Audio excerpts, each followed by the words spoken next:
We've got this from TWZ. We got a couple stories, actually. U.S. Air Force fighters deploy to reinforce Middle East.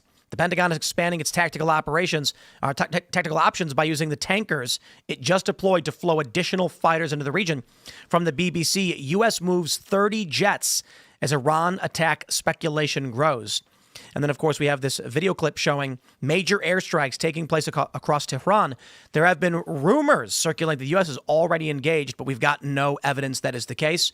And I'm hoping it is not the case. But it looks like Donald Trump, whoever, is gearing up for at least airstrikes in Iran. Yeah, can I just say something about that? That, you know, there's been a lot of people and who are sort of dying to be first on X and, I've reported it. Like, unless U.S. forces are responding to a direct threat, somebody's fired on them and they're firing back and they have to, I don't think that Trump is going to commit U.S. forces to a direct strike on Iran without some kind of statement first. I just don't think he would do that. You know what I mean? That, you know, or it'd be concurrent, that sort of thing. I don't think that we would find out about that on X, if that makes sense.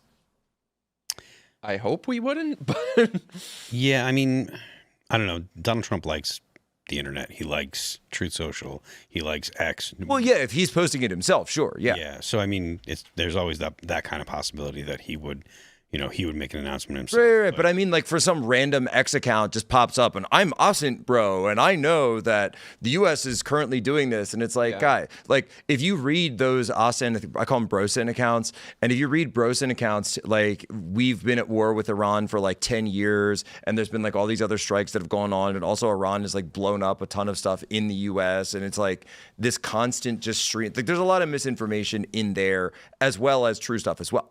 I can't trust the thing that I read on Twitter. Yeah, that's what I mean. I do trust things that Trump puts out on Truth, which, if you guys have been following, has been absolutely insane. He warned people to evacuate Tehran, which was absolutely bananas. Posobiec, I wanted to get your take on Trump boasting we now have complete and total control over Iran skies. Well, the royal we. I mean, I think there's an understanding there that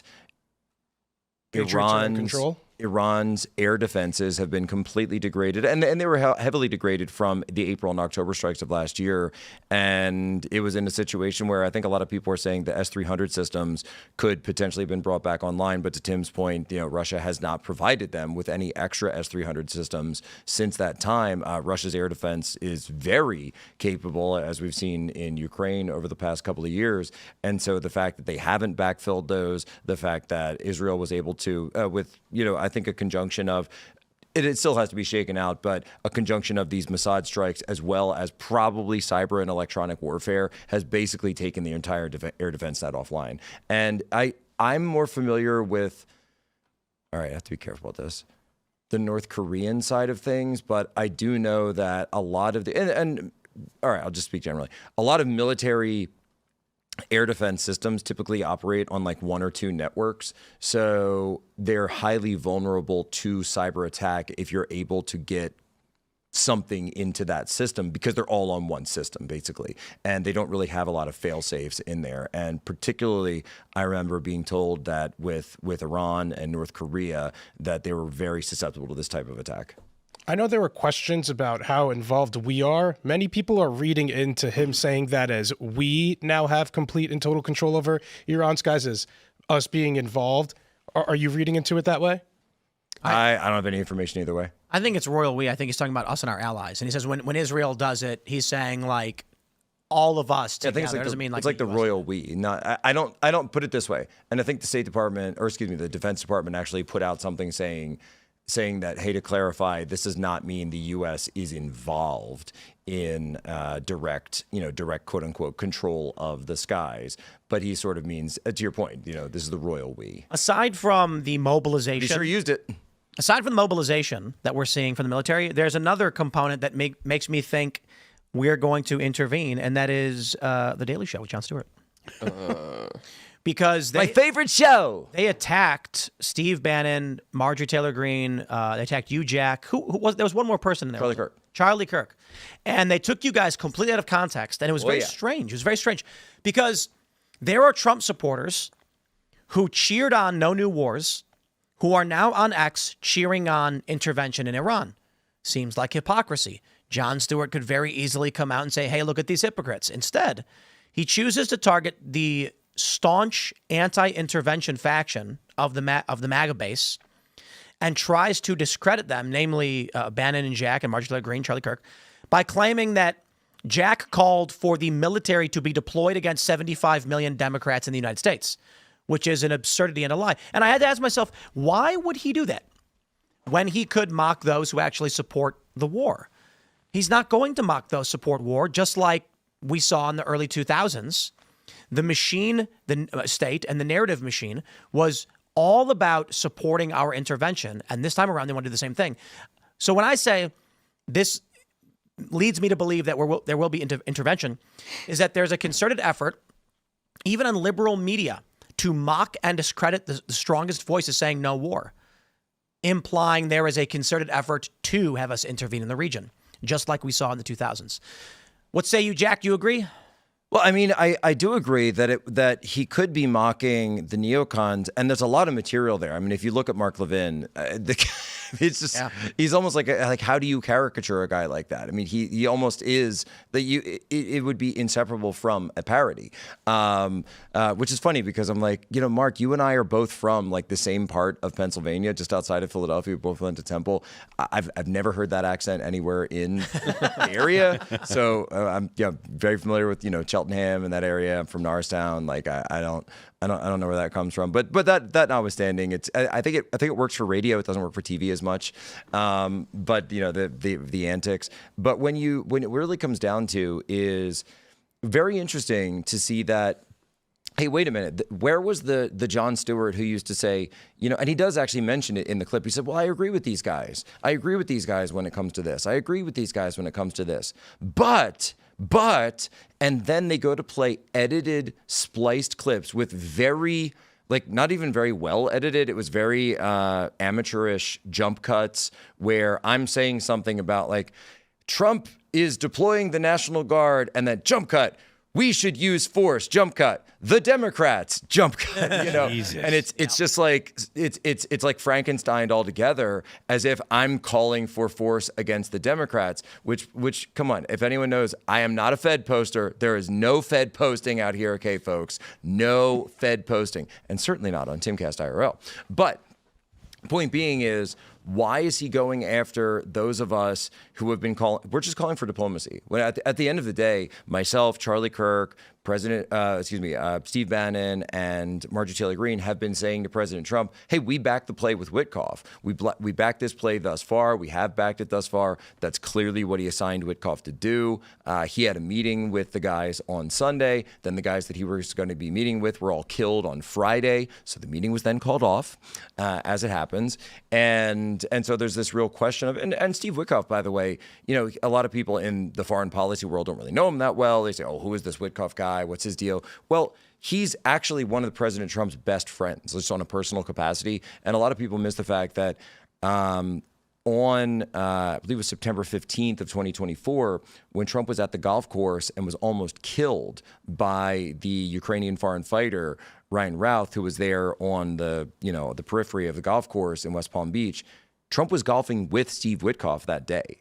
So they were both in the line of fire, or potentially were about to be. They were on the fifth green, and he was waiting on the sixth green, and so they were both potentially killed by this guy. And so they've just been through a lot together. They have a huge, very deep relationship, and so I wonder, how much Witkoff has really been brought up in these conversations.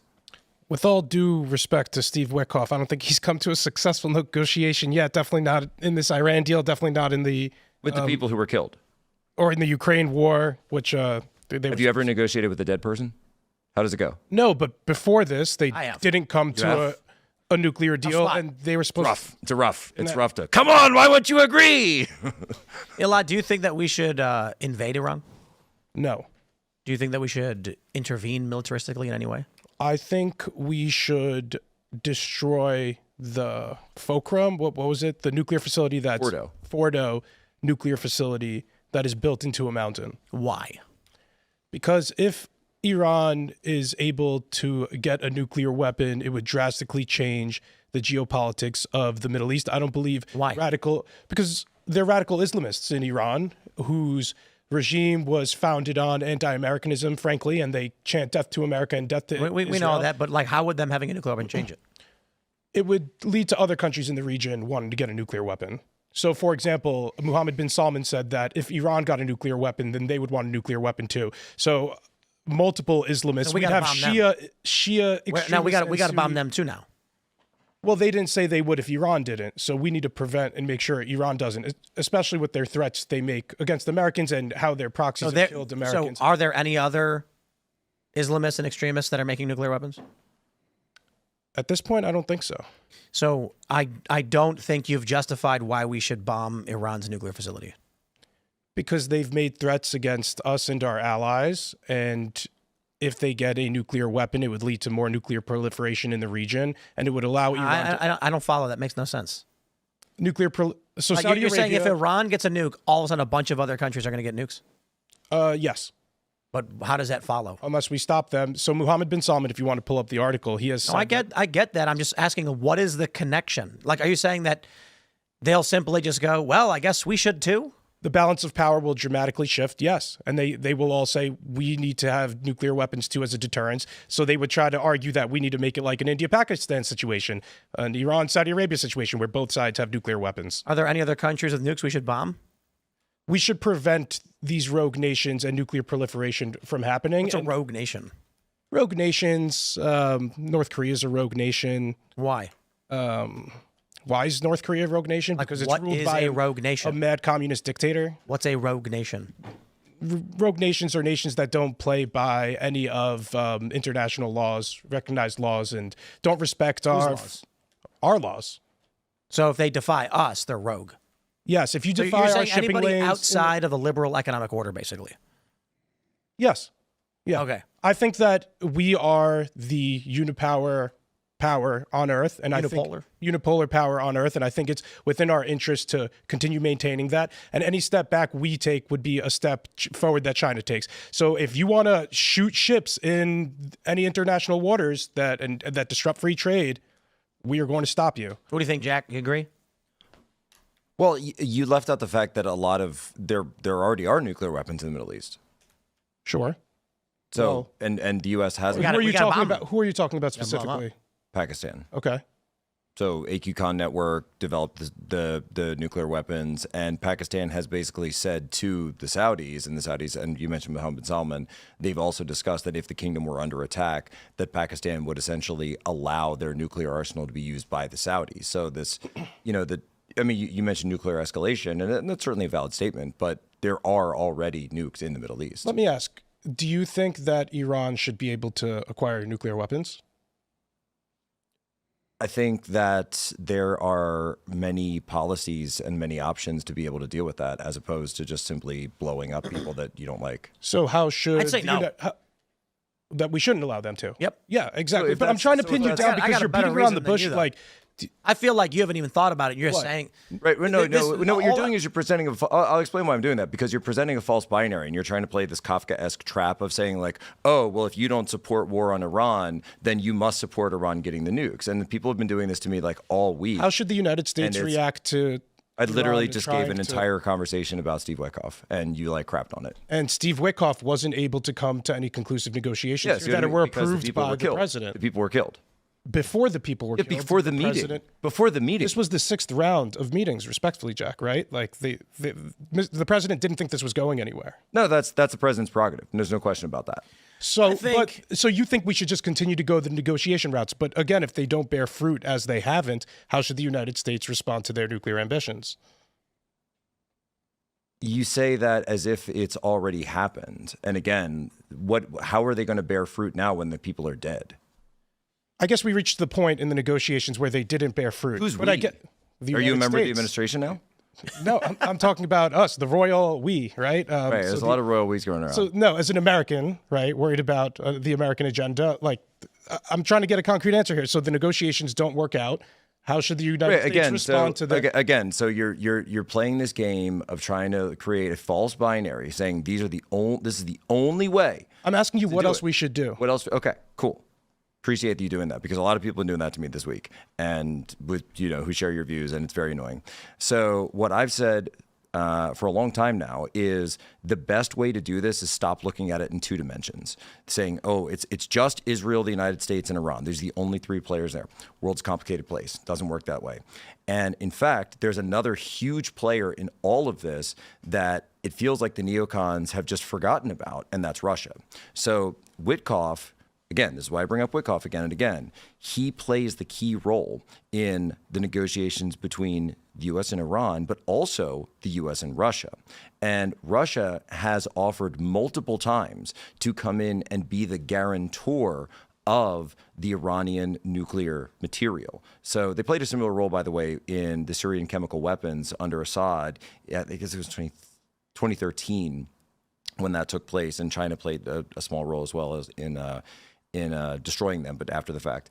And so this idea of Russia coming in and saying, wait a minute, why wouldn't that be a good idea? Because while the U.S. has issues with Iran having a nuclear weapon, certainly, Israel, it's an existential question. And for Russia, they don't want Iran to have nuclear weapons either, because that's right in their backyard. And they don't want this huge escalatory ladder going on in their backyard the same way that I think that most people in the Middle East probably wouldn't. And so it's a much bigger threat to Russia than it is to us. And so why not have multiple negotiations, have Iran put pressure on them because they know they have to, and then use as a potential dangle for that the peace and ceasefire in Ukraine. So, very respectfully, I'd agree to something like that, but I don't think that resolves any of the geopolitical issues that Iran has and solves their ambitions. Right. So the issue I see is, Elad, when you say that we got to stop them from getting a nuke because other countries will get nukes, it sounds like you don't know what you're actually worried about. I'm worried about nuclear proliferation and our enemies abroad who have wished death upon us and have the death of American service members. It's a non sequitur. If they get a nuke, Saudi Arabia will start a cheesecake factory. It's like, okay, I don't understand how these things are related. Saudi Arabia could make a nuke right now. They said they wouldn't unless Iran did. Saudi Arabia currently has access to a nuclear stockpile. And Jack pointed out, Pakistan already has nukes. There's nukes in the region, and there's Islamists capable of firing them, and there's fears they actually will over Kashmir. So why isn't Saudi Arabia building them if the politics of the region dictate? I keep hearing there's a major threat if they get a nuclear weapon. Notably, this is what the meeting with Netanyahu was about, where he was like, they're gonna make a nuke and come for you, and respectfully, everybody in the room was like, yeah, that's not happening. Oh, well, you mean when you met with him? Yes. Sorry. I wasn't sure if you meant I was thinking Trump meeting, and I was like, oh, wait, you mean your meeting. Netanyahu was trying to preach about how if Iran gets a nuke, the U.S. is next, and everybody was basically laughing at him. No. There was a handful of people in the room that were like, he's right. And most of them were rolling their eyes being like, they can't even build an ICM to reach us. We're not worried about that. So I have concerns about them getting a nuke. I think the real concern is they give fissile material to a bunch of wackaloons in the region like the Houthis, and then they start blowing up tankers and launching low-yield nuclear artillery. That's terrifying.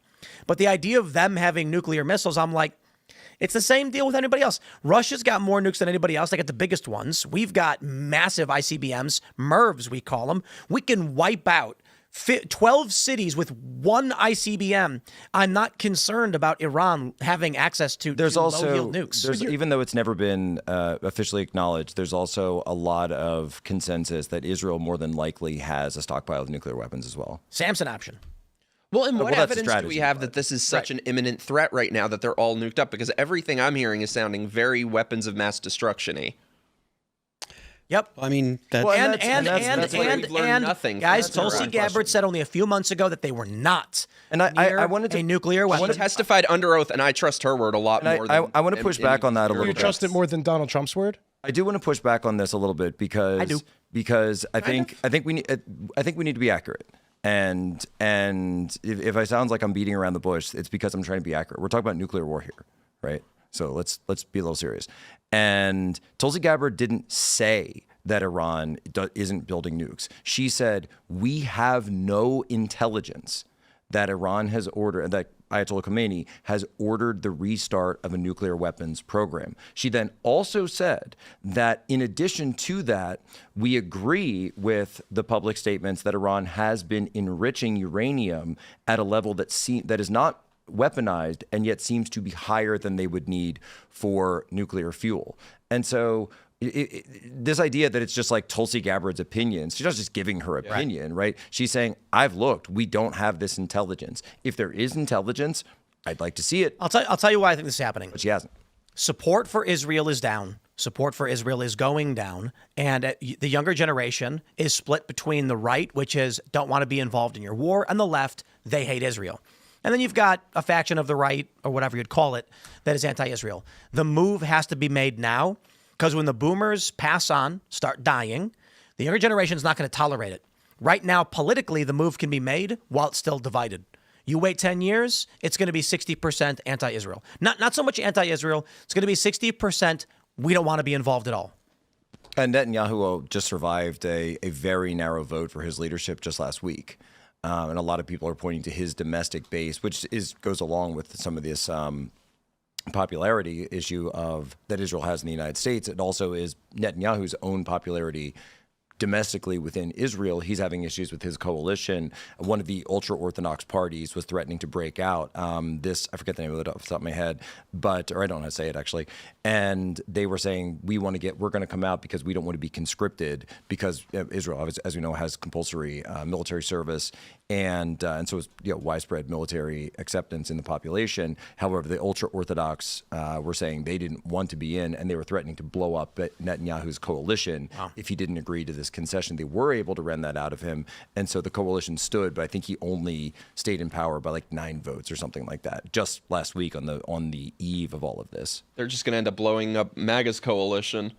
I mean, there's going to be no support for this because the left is going to oppose anything Trump does, and most of his supporters are principled in being against this. So who does that leave? A handful of boomers? Well, and I think that's Spirit of John McCain? I do think that's the thread that Trump understands of understanding that the MAGA coalition is just like all coalition politics, which I mentioned BB is dealing with some as well, that there's going to be this friction. So, I don't see a lot of the Maha crowd being down with this. Yeah. I don't see a lot of and RFK Jr. himself had spoken out quite a bit against the Ukraine war, but then his own son actually had volunteered for it. So there's this big split, there's this big friction point. And at the same time, though, I think that President Trump is very concerned and as Alad mentioned, has always said that he's very concerned with Iran getting a nuclear weapon. And if he truly believes there isn't any other way out, diplomatically or other, then that's his prerogative and that's his decision to make on what he sees as the best way to go forward. Thanks for checking out this clip from Timcast IRL. Make sure to watch the show live Monday through Friday at 8 p.m. Subscribe to this channel, and we will see you all there.